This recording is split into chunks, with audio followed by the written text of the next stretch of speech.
I'm Aaron Corrier, I'm 38 and I'm from Cardiff.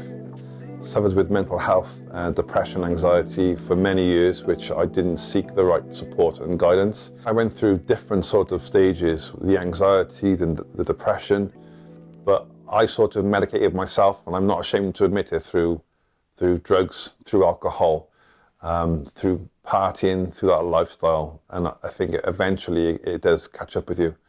I remember waking up one morning and I just felt numb of any emotion, any feelings, and that's when I knew I didn't really care what happened to me. And I knew that if I got hit by a bus, I didn't care what happened to me in the end. I ended up getting into a lot of debt, making the wrong choices. It was a real low part of my life. I hid my depression, my anxiety from my family, and I would mask it with anger.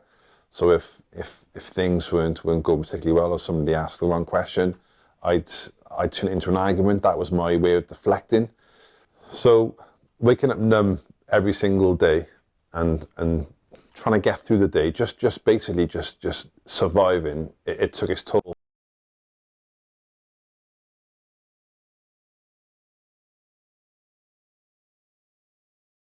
It was almost like a bit of a comfort to think this won't last much longer. I'm going to get it over and done with.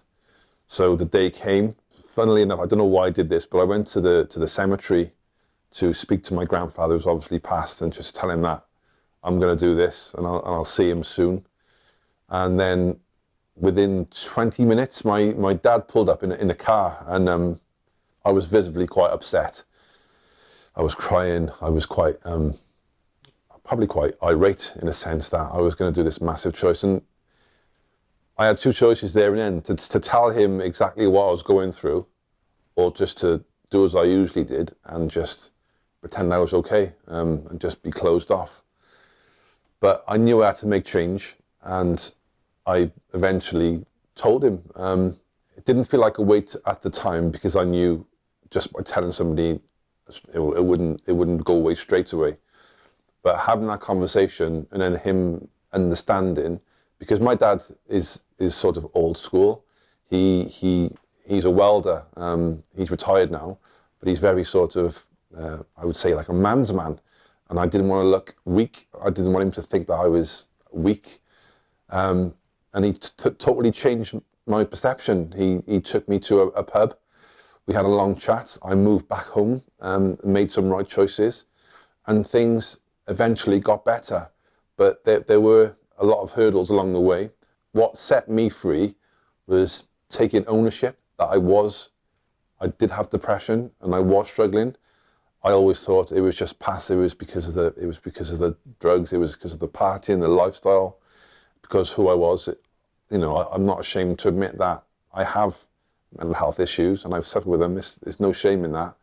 But I made the right choices when I had that conversation.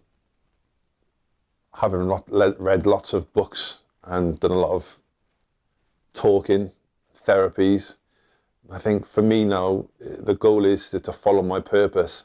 I've always had a gift with speaking to people, being relatable, using sort of my soft skills in helping people. And I want to look back and think I help people. I forced change. I made a change. I challenged stereotypes. And for me, that is my purpose, and that's what I want to achieve. And I have to see myself in the mirror every single day. And that is what I'm going to aim to do, is just to follow my passion, my purpose in helping people, and making that change, and making sure that people feel listened to, that I've used my own story for good, and that people can reach out, whether it's through me, whether it's through other support networks. I don't care. I just want to make sure that people get the right help and support that I did, and that's what I'm setting out to do.